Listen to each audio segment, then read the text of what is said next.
Our public health system was understaffed and under-resourced, and without intervention, it could soon become overwhelmed.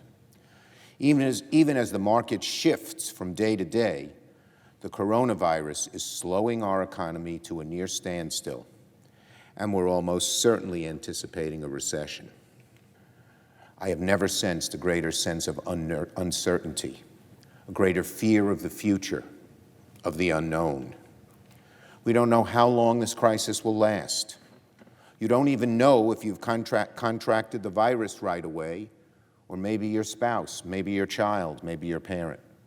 The administration didn't pay attention to tests, and now we're paying the price, even though many of us were hollering for weeks about the emerging issues with testing. Well, the same problem's about to happen with ventilators.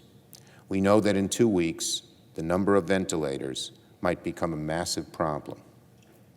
We must get ahead of it, and get ahead of it now.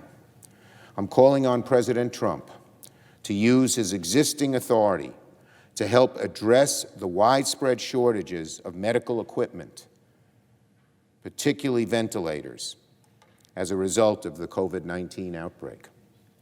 I joined 27 of my colleagues in a letter to President Trump urging him to invoke the Defense Production Act of 1950, which authorizes the President to strengthen domestic manufacturing capacity and supply in extraordinary circumstances. It's used in times of war. Well, we must mobilize as if it were a time of war when it comes to hospitals, beds, supplies, equipment.